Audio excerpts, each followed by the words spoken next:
Hello guys, welcome back to the channel.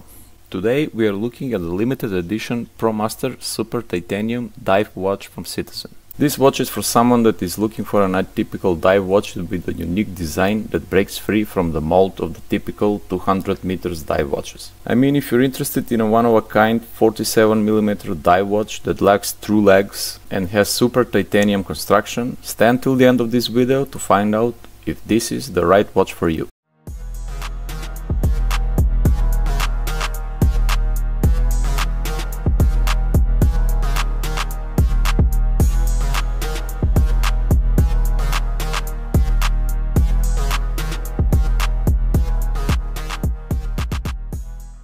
For me, the most unique part of this watch is the way it looks. The case is crafted from super titanium and coated with a duoretic DLC coating, which makes it both lightweight and super strong.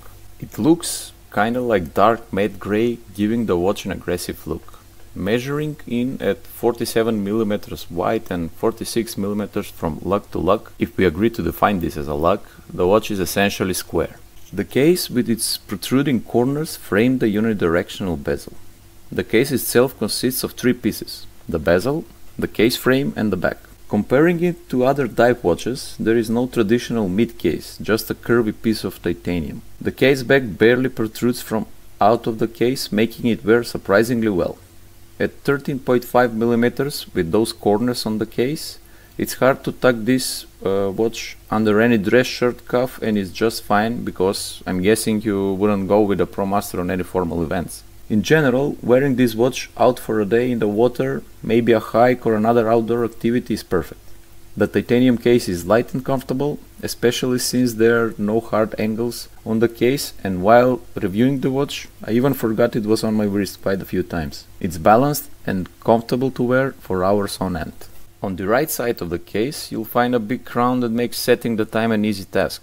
It's easy to manipulate thanks to its large size and texture. The watch is surrounded with a unidirectional timing bezel. There's a chunky, rigid pattern around the outside, making it easy to grip, and a blue bezel insert with the lume pip at 12 inside. The action is light and provides some tactical feedback with a click for every minute. With the unique case design and thick bezel, the dial itself ends up looking pretty small in comparison to the rest of the watch. The blue dial is packed with chunky lume-filled indices. It feels a bit cramped, in my opinion, but remains legible thanks to the bold set of lume hands. The cardinal indices are large triangles, while circular plots fill in the hours between. At 3, there's a date display that features black text on a white disc. For a 47mm watch, the dial does feel quite small in comparison to the rest of the package. I think that the dial is rather thick and visually busy. Since the lume plots and hands are pretty large themselves, the dial does come off crowded, but paired with the overall design of the watch, I think it works. The hour hand is short and stocky, paired with a longer minute hand that ends in an arrow. For the seconds, a white tipped hand with the lumed circular counterbalance ticks around the dial. Overall, I really like the design of the dial and hands. It complements the watch's unique look, especially with the dial pattern. Now let's talk about the movement.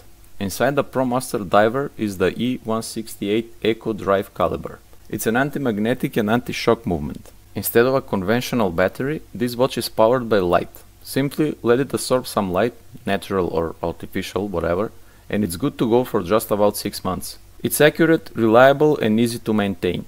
It's not the flashiest of the movements like the one on the Seikos or other mechanical watches, but if you're looking to add a watch to your collection that just plain works, this is the way to go. The Promaster diver comes with a chunky rubber strap with equally beefy hardware.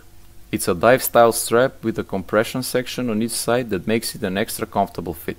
I mean, for a strap that's so thick and wide, it wears really comfortably. The heavier weight of the rubber balances out the head of the watch nicely, almost giving the wearer a bracelet-like experience.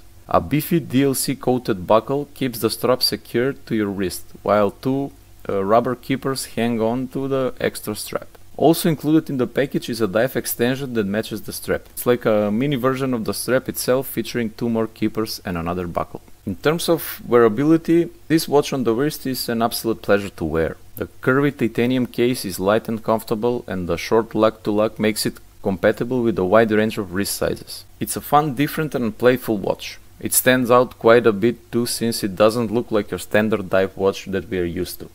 That being said, it's a bit divisive too. At the end, I think for those looking for the first dive watch, this watch really fits the bill. The chunky grip on the bezel, extremely low maintenance movement, bold hands and indices packed with lume, and a lightweight titanium case results in a watch that's feature packed. I think the only holdup for some would be the funky design. Personally, I dig the unique design that reminds me of one of my favorite watches, the Seiko Monster. This watch can be had for a retail price for around $550, price point where the competition really starts to open up. Again, this watch definitely isn't for everyone, but the features are there. The wearing experience is great, and it certainly stands out amongst a sea of divers that stick to the same general formula. Thank you guys for watching, and if you liked the video, please hit the like button and subscribe to the channel.